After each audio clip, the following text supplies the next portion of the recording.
Good afternoon, everybody. Welcome to today's virtual plant clinic. As always, for those of you who are returning, welcome back. And for those of you who are new, we're so glad that you can join us. While everybody's getting logged in, I'm just going to go over a couple of notes for any new attendees so that we can get started. So just bear with me if you're familiar with this.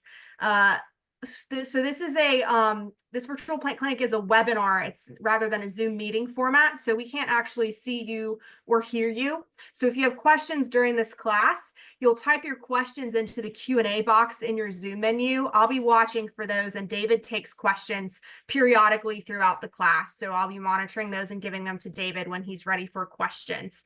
If you have any issues during the class, please feel free to send me a chat. I'm going to open that up right now. Send me a chat and I will help you as best I can. And as always, we are recording this class and we will be posting it to our YouTube channel. Usually that takes about 24 hours. So if you have to leave early for any reason, you can always go to our channel and access this class tomorrow. Or if you just want to go back and rewatch later, you can do that. David, I'll go ahead and let you get started. Thank you, as always. Thanks, and thank you everybody for joining us today. Just Sally, as you were introducing the topic, for somebody it just struck me as weird, like, wow, you're saying you can see me, but I can't see you. And of course, I've been doing this for years or decades, and suddenly it just struck me as kind of a weird thing. But hey, like I said, somehow over the time got comfortable. But I am really glad that you have joined us, even though we can't see each other. I sort of feel your presence out there, and thanks for being here. So it was kind of slow at the plant clinic the last couple of weeks. You know, nice thing is we got a break in the weather and things cooled down. We got some nice rain in there, so things are looking up there. But I think everybody has gone on vacation now because it has been, like I said, pretty slow, not much happening in clinic. But I realized, thought, gardens don't get to go on vacation, or if they do, it's usually in the wintertime when it's dormant. And what I'm looking at is saying we're kind of turning the chapter. We're now moving on from summer and looking forward to the fall season.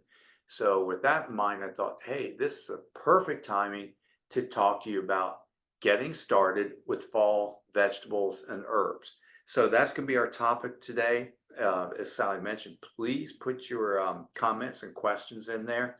The way I kind of have our little talk structure today, I'm going to talk a little bit about the plants with a real emphasis on the timing, the schedules, because I think this is the difference between success and failure in many aspects of gardening. So I'm going to talk about the plants, the schedules. We'll take a little question break, and then following that question break with our timing and stuff, we'll go back and we will have time to talk a little about soil preparation tips and things like that, how to really get things going. So with that, let me start our slideshow. Okay, so when we talk about vegetables and herbs, I'm putting these into really a couple broad categories. And this is why I say we want to understand the plants and how they grow and what they want. So warm season vegetables, just as the name implies, they love the warmth of summer. So optimum temperature, soil temperatures for germination anywhere from like 70 to 90 degrees.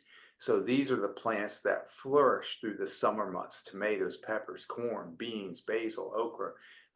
A lot of the things that we think about when we talk about vegetable gardens really are the vegetables and fruits that are going right now. And we're still in season on that. You know, tomatoes are really just kind of in full stride right now. They're coming in, they're still ripening, and the season is on for our warm season vegetables.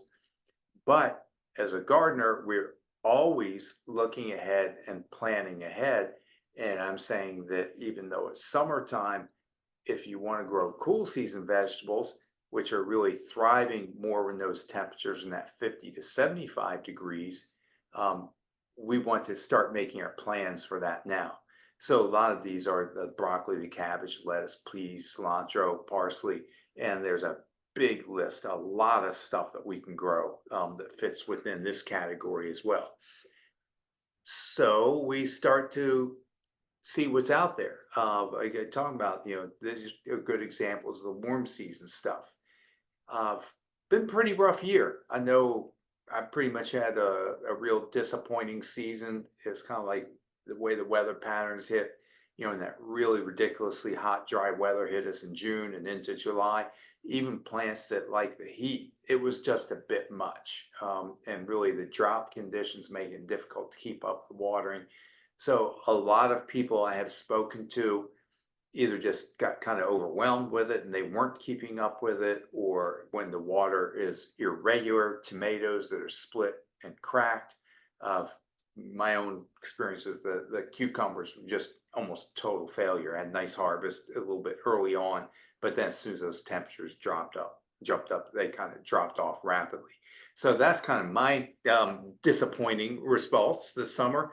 But that's also where I say I am more than ready to turn the page, move to the next chapter, and I'm happily moving towards looking at my fall harvest. So at this point, that's about broccoli, Brussels sprouts, cabbage, kale. So these things, these crops really don't like the hot weather, but we need to get started now so that they have enough time to grow and mature and are available for us to harvest later in the season. So as always, gardening in our area, it's a challenge because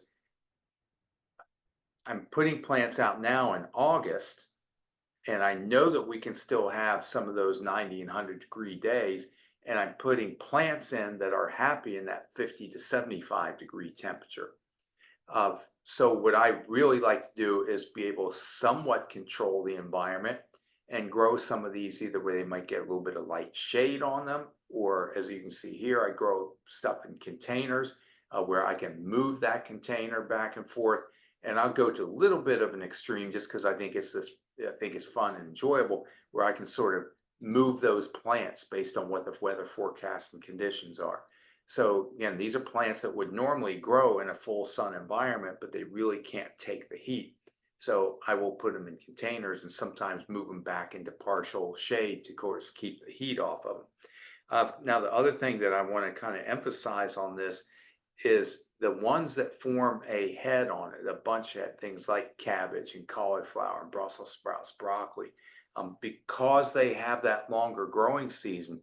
If I wait too late into the year, if I say, well, I'm going to wait until October, I want to wait until it gets to that cooler temperatures, at that point, we're going to run out of time. We're not going to have the growing season there. So that's my emphasis on this. Why I really want to get started on this in kind of the mid-August, even into maybe early September time period, because if I wait for those cool temperatures, then I probably waited too long and I'll never actually get to the point where these plants have matured. So this is an example where I think I had put these plants in. I think I started with transplants, and we'll talk about that in more detail. Planted in the very first week of September and getting my very first harvest really starting up in, like I said, there for Thanksgiving. This stuff wasn't even fully mature, but it was Thanksgiving. I had to pull even little baby cabbages, stuff out there to put it on the table, just, the pride and enjoyment of doing that. Now, these plants I'm referring to, the cool season crops, they are frost tolerant. So even as we go into November, December, we'll continue to be able to grow and harvest these plants because they're very cold hardy. Some of them, like I go to Brussels sprouts, which is a favorite of mine. They're extremely cold hardy, and actually had them carry over and was growing like these reaching mature were harvested actually the next spring or late winter, early March. So again, these are our cool season crops that we're going to get started now, grow through the cool temperatures, try to catch that optimum 50, 75-degree temperatures through fall. In the winter, I'm not worried about the frost or even the freezing temperatures. They do fine with that, and hopefully get some harvest going later into the season. So within this group that we're talking about, These all fall within what we call the cruciferae family or the mustard or cabbage family that's out there. They follow this same kind of pattern. And while I was showing you growing them in earth box or in containers on the deck, and they do very well there, they will also grow in a traditional garden, like you can see here. In this case, this picture is actually in spring because you can see the tomatoes back here.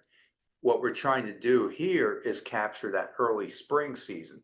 So what I'm calling a succession of planting or crop rotation, where because where we live, we have this long growing season where we might try to capture a cool season in spring and then capture a cool season again now in fall. I actually have better success growing now in this late summer going to fall than spring. What will happen on these plants we refer to as bolting. If we hit a period of high temperatures, it will trigger these plants to go into their flowering phase. What we want, because we're after the really nice, succulent, juicy leaves and foliage, we are trying to keep the plant in a vegetative state so we can have that for dinner and for salads and stir fries and everything else. But if we jump into the high temperatures, that will cause the plant to suddenly bolt, as we say. It starts going into a flowering phase, and then the foliage becomes less succulent. It's not as bitter. You don't get the nice crunchy heads forming on, and just deteriorates from there. So a lot of times in spring, just like this year, you might have a glorious time in April and May, but then boom, summer hits in June, and it causes these plants to bolt, and that basically becomes the end of your season. So it's a challenge either way you grow. We're susceptible to weather, but as gardeners, we enjoy and take that challenge on. Other than that, these plants are really pretty easy to grow. One thing that you will have to deal with is they have one major pest, which is a imported cabbage worm. And if you start to see these little holes showing up in the plant, this is what that cabbage worm damage will do. And so cabbage worm, it's a butterfly. You've seen these all the time, very common, this cabbage white. And I'm telling you, they have this amazing ability. You put cabbage out or anything in that cabbage family, it's like they are on it somehow. You'll never see them. I planted Brussels sprouts in my garden 3 days ago, and I already have cabbage worm on. I treated it this morning. They're like they're drawn right to it. And so what happens, these butterflies lay little eggs, tiny, tiny little eggs like this, greatly magnified. And when they hatch out, this worm, this caterpillar, it's ridiculously well camouflaged. You can be looking at a leaf, and I'm saying cabbage, but I mean, when I said I'm talking about, broccoli, Brussels sprouts, like I said, cabbages, anything. You can be looking right at that and you can't see them because they're so well camouflaged. But when you start to see these holes chewed in there, you kind of know that they are there. You'll see their fecal matter start to collect. And one thing they do, this is an artist representation, they're showing these cabbage worms chewing around the top of the leaf. That's just not really what we see. Most of the time, they're chewing around on the underside of the leaf. So they're really well camouflaged. Now, one of the good things I'm going to say about this is it is also a pest. It's very easily controlled. We've got very easy, effective organic treatments on it, but it's something you will have to monitor. I think I'll actually bring those products up and show them to you during our question break here in a second. So that's something you will have to deal with. Just count on it, and I'll talk to you in just a second about how we deal with that. So the other thing that I want to talk with you about before we get into the questions that are on there. We have a choice of different ways, right, that we can grow these plants. Either I'm putting down there direct seeding versus transplants. If I am growing something that's forming a head, I'm really advising that you do the transplants. So these would be, for an example, Brussels sprouts. Because of the time it takes for this plant to grow, if I planted seed now and it has a long growing season, by the time these things actually start to form the heads, we're going to be just, late into winter where the growth stops on. So anytime, if we're talking about things like, the Brussels sprouts, I brought, cauliflower in here for show. I've got cabbage, so any of these that form a head, I really recommend that you get the transplants and start with that sometime in the next 2 weeks. If I was going to grow those from seed, I needed to start that probably at least 2 weeks ago, if not sooner. If I'm growing a leafy green vegetable, and there's a lot in this category, that could be anything from, like we see in here, lettuce growing there. It looks like parsley in the background, so like I said, spinach, lettuce, parsley, kale, Swiss chard, any of these plants. If you want to grow greens, those I actually prefer to direct sow because they grow quickly, and you can save some money. So this is where these are lettuce put out as transplants, and you can 100% do that. Like I said, I got my little lettuce transplants here. If you've got a small garden or you want quick results, you can certainly put transplants out. But I'm also just trying to let you know that, get this thing to work for me, that this, see if it's going to cooperate, right? You can also direct sow them. So in this case, it's just literally taking like a salad mix like that, sprinkling them in there, sowing directly in my garden, and things like lettuce and grows so quickly and so easily, it will sprout right away. And what I'd like to do in this case is what I talked about, that succession of planting. So I might plant some this week, and then I might wait 2 weeks and plant more, wait another 2 weeks and plant more, so that it doesn't all become harvested at the same time. That's a nice way that you can extend your growing season out. With that in mind, that also would pertain somewhat to root crops, some things like radishes and carrots. These don't always transplant well because it is a root crop that's in there. So that's an example of a cool season vegetable that I would prefer just to direct sow. But these things, you want to get started on that now. And this also goes true in the herbs section. There are things like parsley, which is a biennial. It will grow and it will live through the winter. And then next spring, you'll still have parsley, but it will sprout, flower, and kind of mark the end of its season. Cilantro works really well that way. So again, there's just so many different things that we can choose from. Swiss chard, again, this I think started as transplants, but we can do that either way.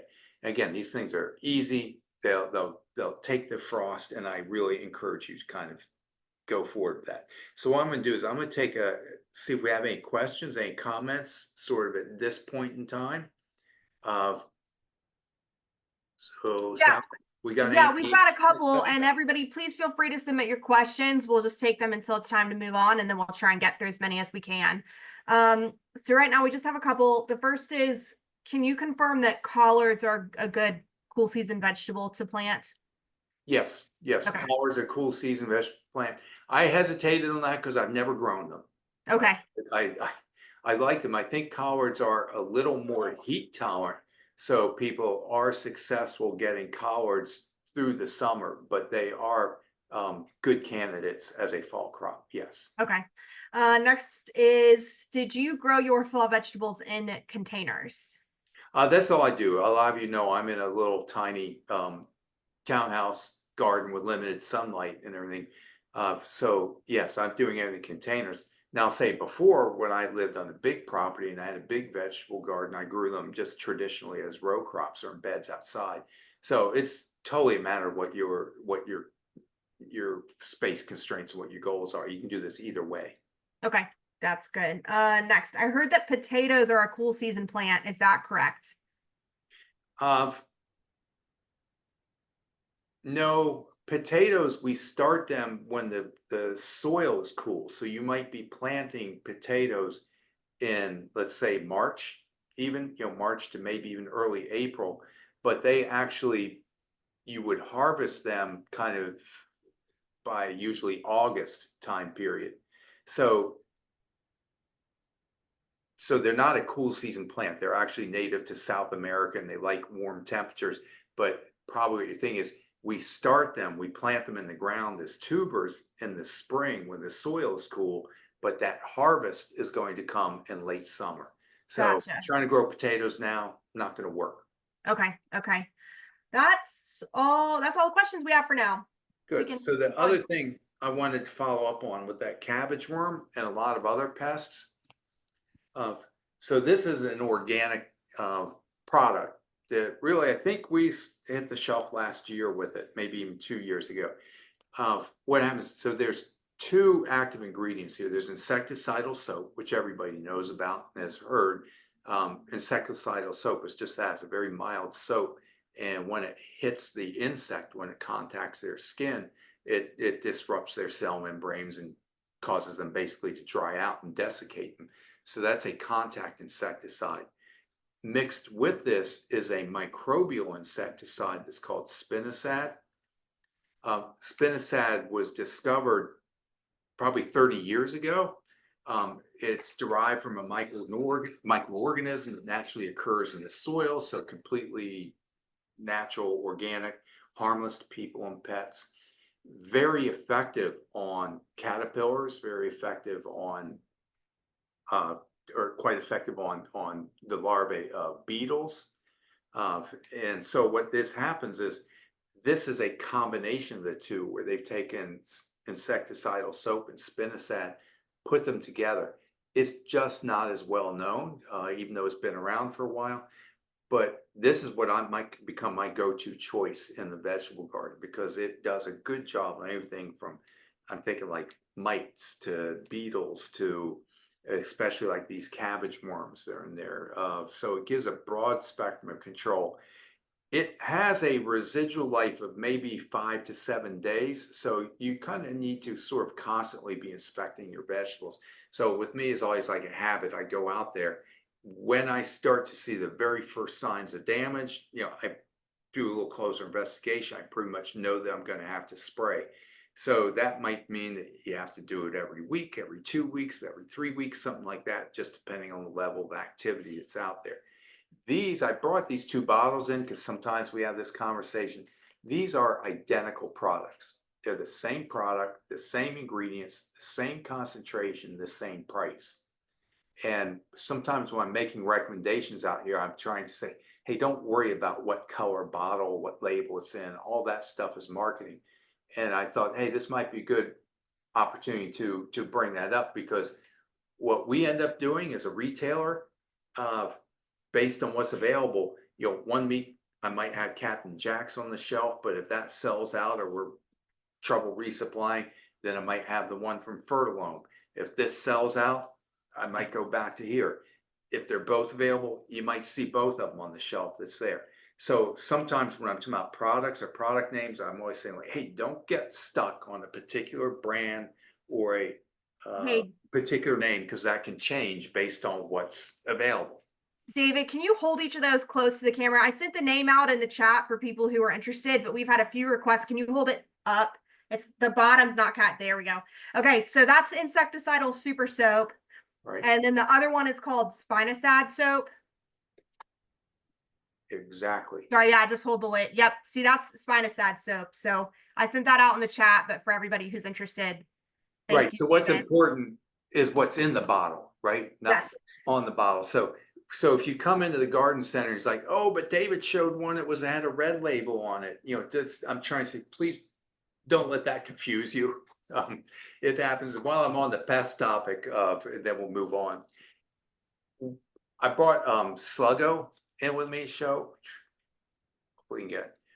This is a very good organic pest control product that does a good job on slugs and snails. I've never had trouble with slugs and snails on any of the plants in this cabbage family we're talking about. But if you're growing lettuce, which I encourage you to do, if you're growing lettuce, it's quite likely that you may encounter slugs. The damage is similar, that irregular holes and chewing in there. But there is nothing in this world more disgusting than putting a salad on the table to discover slug hidden in there, right? That's something we don't want to go through. So we always do a good job washing our lettuce. And if you discover that there's a problem, this is a slug bait. It's little pieces of pasta about the size of a grain of rice. You sprinkle it out there when the slugs come up and eat it, it has iron phosphide in it, and it kills slugs and snails. This is basically for pets and people. If we were to ingest it, we just pass it through our gut system. It's been around again for many years. This little bottle here does 1,000 square feet. So again, my little garden, something like this can last me 5 years. And I might have to put it out every couple weeks if I have a slug issue that's out there.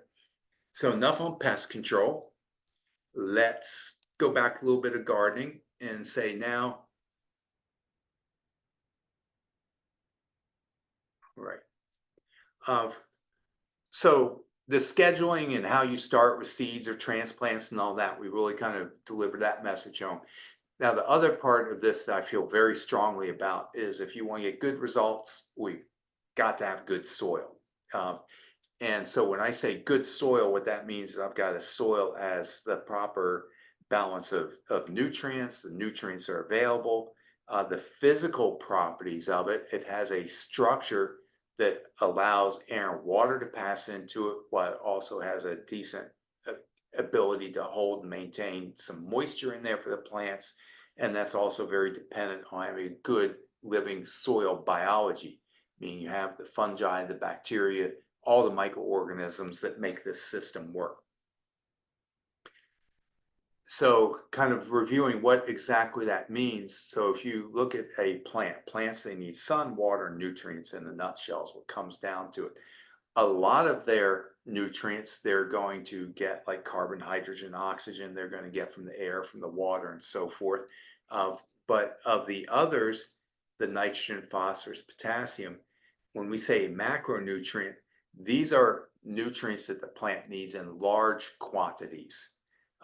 There's nitrogen in the atmosphere, but they can't absorb it. It requires bacteria that are in the soil essentially to convert that nitrogen over to a form that the plant can absorb. So that's a key nutrient. Phosphorus, a very critical element to the energy transport system in the plant.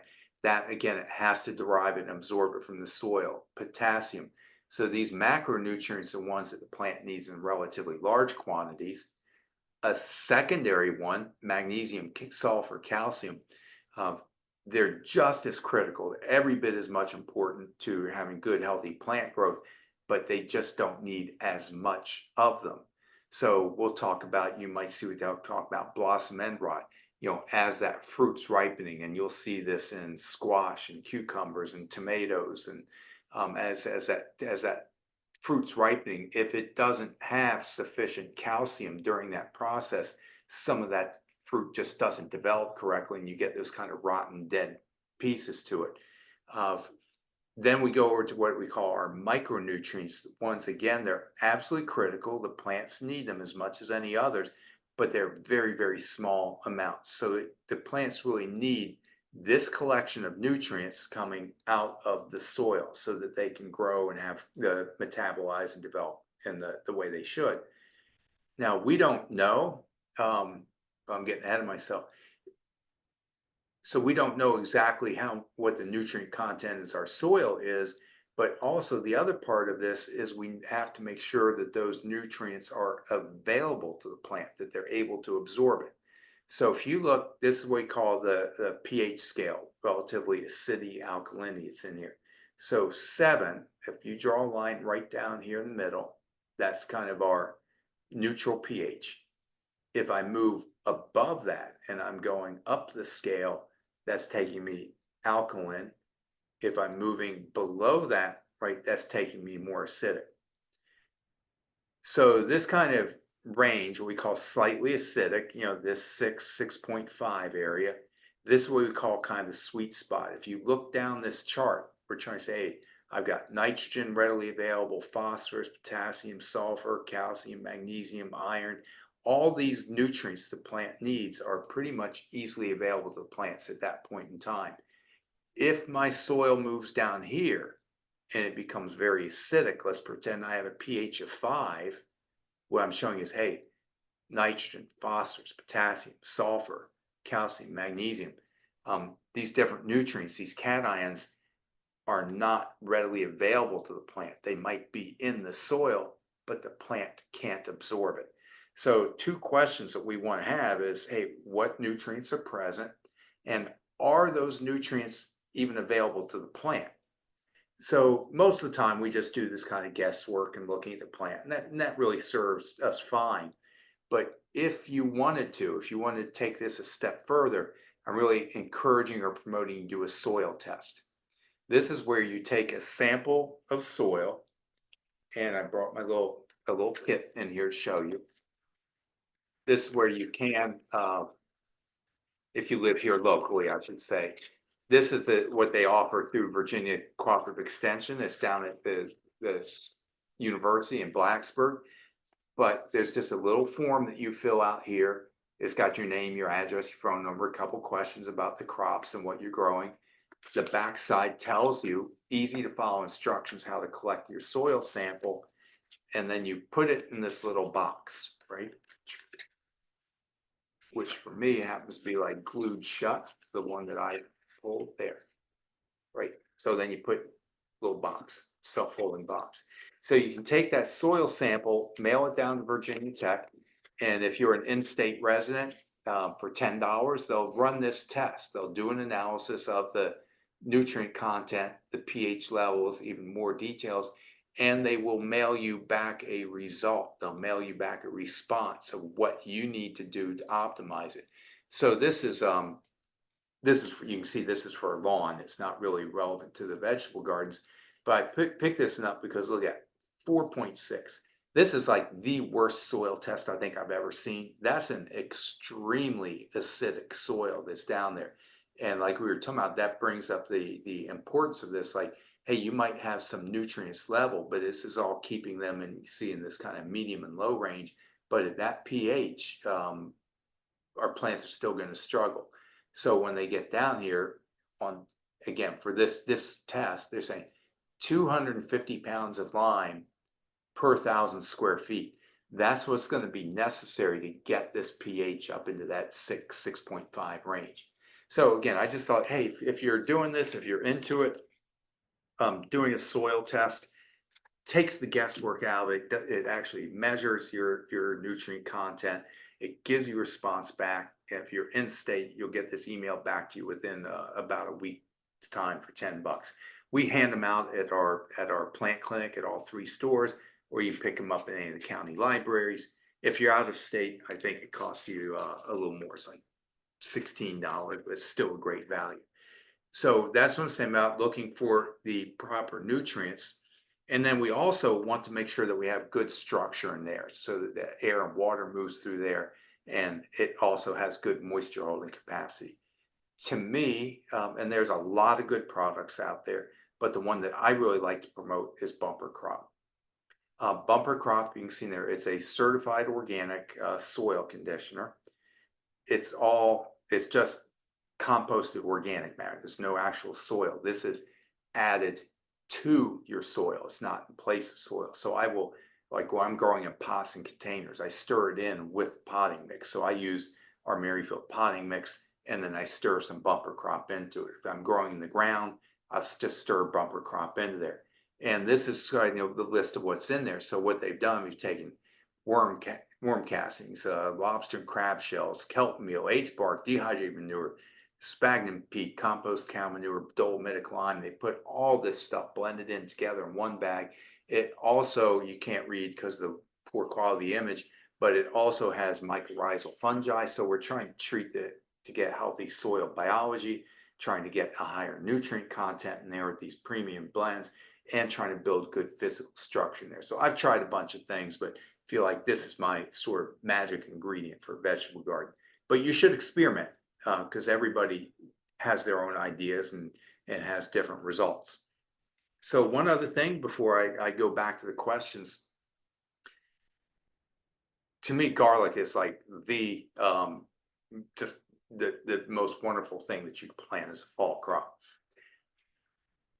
We don't have garlic in stock. This is a little bit early, but what will happen is as the fall bulbs come in, garlic comes in with it.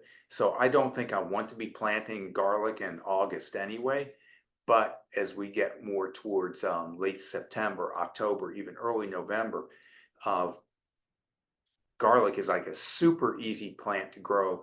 And I'm kind of taking a little license when I'm calling it a cool season plant. Um, you'll get a head of garlic like this, right? You break it apart individual cloves, and each individual clove gets planted in there. And you might go 2, 3, 4 inches apart, something like that, just on the surface. If you plant them this fall, usually the greens will sprout up, and the greens will live through the winter time. Um, they'll go through until next spring. They start growing again, resume growing, and then you'll see a really beautiful flower spike comes up, kind of interesting, sometimes curly-cued. That flower spike might start coming kind of like that May, June time period. But when the flower spike comes up, we cut that off, because our goal is, I don't really want this plant going to flower. I want it to be producing a nice big fleshy bulb that's in there. So this is the thing, if you plant them now in the fall, you have this October, November into December time period. You have a time during the early spring and March, April into May. You have a longer growing season and more time for that bulb to develop. If I plant that in April, I just have a shorter growing season and the bulbs don't get as big and juicy. Garlic's so simple because really the pests leave it alone. Nobody bothers it. It really requires like minimal care. And then what'll happen is in middle summer, the leaves start to wither and yellow, like you see here. They start to collapse and want to fall over, which even has like this built-in mechanism says, okay, time to harvest, right? So it's a fun plant to grow. Everybody loves garlic. You probably know I don't cook, so I don't really grow it anymore. But you should do it just for the fun of it. All right, that's what I had to share today. Any questions? Yes, everybody, again, feel free to submit your questions. I'm going to start with these. We had a couple questions come in I wanted to check with you on. Is there any difference from the soils that you showed, like the bumper crop? What would you use that if you were planting in containers, or would you use something different? So that is a soil conditioner. I'm trying to make clear. I don't want to grow in just straight bumper crop, but if I'm growing in pots, I add it to my potting mix. Okay, got it. So for example, what I use, because they're great products and I'm here and always, I'm usually about 75% Merrifield potting mix. And then I might add about 25% bumper crop, stir Okay. all that up together. Okay. So So that's how I use 75, it. 25, 75% potting mix, 25% bumper crop. Right, roughly. This is like cooking, you know, a little this, a Yeah. little that, right? Yes, I'm sure different people have their varying mixtures. Okay, thank you. I just wanted to clarify that really quickly because we had a couple questions about it. Any guess when our first freeze will be this fall or winter? Have you noticed that there's been any change in over the last 3 to 5 years, like if it's moved later? Yeah, so I kind of officially, I'm gonna say I stick with the just historic averages for where I am here at the Fair Oaks location, Merrifield Garden Center. Our average frost date is about October 20. But back to the comment saying, I see these seasons, I see our season getting pushed back later, and a lot of times we don't get frost until we're pretty well into November. So historical data, and I tend to be really conservative, you know, when I'm talking to you, and I'll still stick with that October 20 thing as an official recommendation, but many times it's looking more like November 20. Okay. So it's somewhere in that range, and it just seems to vary. Okay. Alrighty, next question. We have two of these. Can you plant garlic in containers? You should be able to.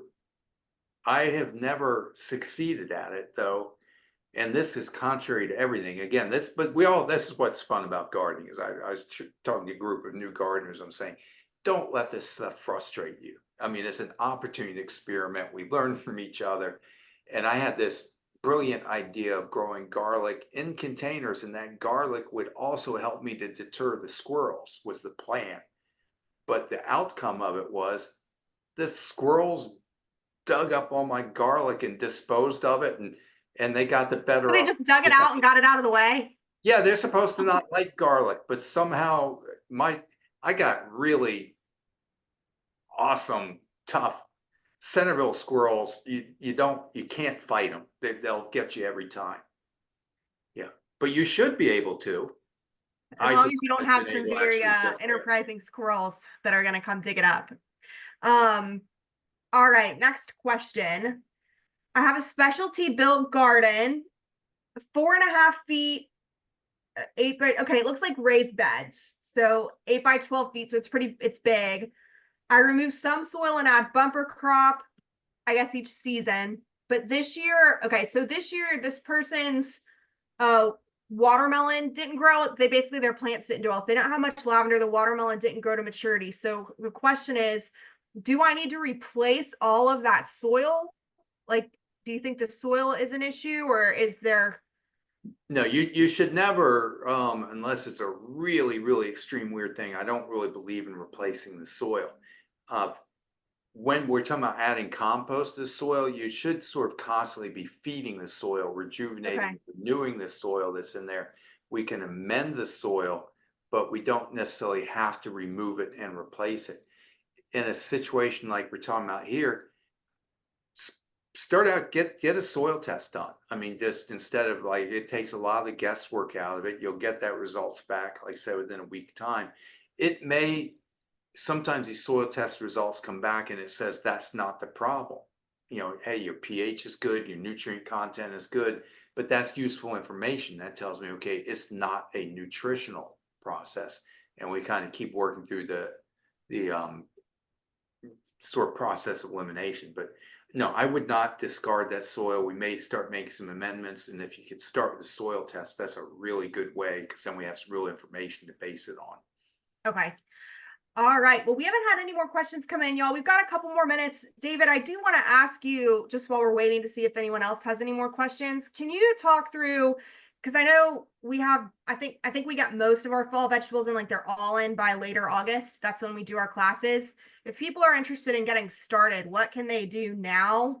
And can you give kind of a, like, are the seeds in now? Are there vegetables in now? Can you talk a little bit about that?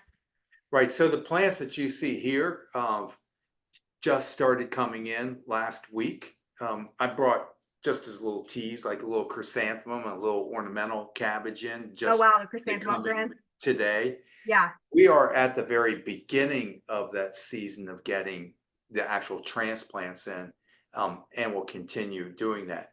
Seeds, if you're doing direct sowing, by all means, you know, seeds are in here and you can get started on this stuff as well. I keep saying get started because there's not like there's a deadline on this. There's not a stop date. So I was saying if you wanted to grow lettuce, you could keep sowing lettuce again and again and again, and you could probably keep doing that even into November time period. I don't do much of this seed starting indoors, not with the fall crops, because there's no reason to do that. The indoor seed starting to me really pertains more to getting a jump, getting an early start on the spring season. Right now, you can just sow them directly into the pots or the containers or into the ground. So it's that in many ways, like I said, it's even easier to do that. I also want to say, like, in terms of getting started, I really want to encourage people to start small. I've seen people get overly ambitious, take on a too big of a project, and then when they start having problems, you know, they get discouraged with it. So if you have like a little 4x4 area, even that's really perfect to start with, and grow stuff that you like. I keep promoting Brussels sprouts here, but not everybody likes Brussels sprouts. Don't grow them just because I told you. Grow what you like. So that's where I like to kind of get started, and then we build on success. That's great. That's good advice. Thank you. Okay, we've had a couple of questions come in, so I'll ask you those now. How much sun do these vegetables need that you've been discussing? So that's another good thing because these are leafy green vegetables. They don't need as much sun as those that produce a fruit. So again, if you think of tomatoes, peppers, squash, technically those are fruit. The plant has to flower, it has to get pollinated, it has to produce a fruit on there. So those are really full sun plants. These, we're really eating their leafy greens or sometimes the flower buds, botanically speaking. So even in what I call half sun, half shade, even if I can get at least, 4 hours, I can still get a decent crop on a lot of these. So that's, I Okay. think, another advantage they have, because again, where I garden, I don't, my house is oriented, north, south with surrounding trees. I don't have full sun, but these are plants that I can actually grow. Yeah, yeah. Um, all right, next question. Okay, so for the soil test, how low in the soil do you need to go to collect soil? I'm sorry, how long did you? How low in the soil do you need to go? Like, do you need to Oh, dig down? no, we're usually just interested in like the top 4 to 6 inches. Okay, top Most four of to your six root inches. surface, your root zone's up in the surface. I don't care what's going 2 feet down because you don't really have any roots down there. We're just, and Okay, all this is spelled on the test. They tell you exactly perfect. where to get the sample. Okay, that's great. Next, how often would you recommend fertilizing cool weather crops? And do you have a preferred brand? Uh, I'm going to say it might be like about once every 6 weeks, as far as frequency of fertilizing is in there. There's a lot of good ones out. I have always used Espoma Garden Tone. This is a new brand. I have to tell you, I haven't used it, but I just bought it because I wanted to try to show something. And then again, let's say we always like to try different things. True Organics has been making organic fertilizers for many, many years, but in a commercial market. I think it's about 3 years ago they started to introduce their product line into a retail market. I can't see the Okay. bottom. Yeah, Um, I like the label. so this, and I don't, because I've never used it, so because they use seabird guano in theirs, whereas like the Espoma uses poultry manure in theirs. I love to just try stuff and see what works better, what works differently. I'm also a big fan, and I like to use myself personally a lot of times fish emulsion, which is a liquid. Um, and I take the fish emulsion and can stir that in a watering can and water my plants with it. Like I said, I use the earth box planters, so I even sometimes put it right down the reservoir. Fish emulsion's a little stinky, so not everybody's favorite, but that's, for me, that's what I actually use as my go-to product. Okay, You should okay. experiment. You should try different things. Yeah, see what works for you. Are there any fall or winter crops that the deer won't eat? Maybe garlic. Ooh, I don't really know the answer to that. I don't have a lot of firsthand experiences. I'm sorry, because I'm thinking most of these things, leafy greens, like cabbage and kale, and Swiss chard and lettuce, and even I think deer would just eat that right up. I would So I think. think if you're doing this, you need to have your garden enclosed or, like I said, fenced in or Protect it. located so that, because I think the deer are just going to be a big issue if that's where you're growing. Yeah. Okay, so we have two more questions. The first is, okay, will lettuce grow in full sun? It does better with a little bit of shelter because, like I said, Okay. it likes the cool weather. And if it's in that full, intense, 12 to 2 sun, I think it actually gets stressed out. I think it does better with a little bit of light shade on it. Okay, so I light shade for that's good news for me in my house. All right, last question, David. What are the dark leaved plants behind you? Can you tell everybody? They want to know what Oh, the shrubs are about, little plants are behind you. yeah, that's Laura Petalum. Laura Petalum, if you're down south, like in Sally's territory, they have Laura Everywhere. Petalum Yeah. and grow it as an evergreen. Uh, we sell it up here because again, with the warming weather and stuff, it's, some of these plants have migrated up. For us, up here, sometimes we need to keep it a little bit sheltered. And depending on the severity of the winter, I think of it more as deciduous, the leaves getting knocked off of it. But it gets a really bizarre looking kind of fringe, almost like a fringe orchid flower in the spring that's not huge, but really interesting and cool to look at. And then there's some that have variegated leaves. I just put the dark burgundy as a color contrast that's in there. And like I can't remember, and green leaves. So there's a lot of different varieties on there. It's a fun little shrub that we can have. I think of it as kind of like that 3 foot, maybe 4 foot range. They can get bigger, begin up here this far north. Sometimes they get knocked back a little bit in the cold. Okay. All right. Yeah, we have it all over down here by our pool. All right. That's it. Well, thank you so much, David. Is there anything? Thank you. Is there anything else you want to close up with before we finish? I might just put a little bit of a teaser out there. We're going to try something different on our next virtual plant clinic just a couple of weeks from now. I've invited a friend of mine, Jeffrey Reinhardt from University of Maryland, to join us to talk about lawns because it is lawn season. But I thought it might be fun to bring a guest in here and get a little different, a little bit different perspective on it.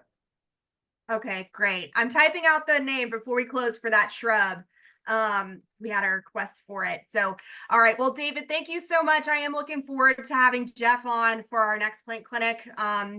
And just for anybody interested, we're starting to roll out our fall schedule. Most of our classes are up. We are continuing to add more. So you can check our website for that. And of course, if you want to access the recording for this, it will be available tomorrow. David, thank you so much. Thanks, everybody. Like I say, hey, the mums and some of this stuff just started arriving today, so come see us.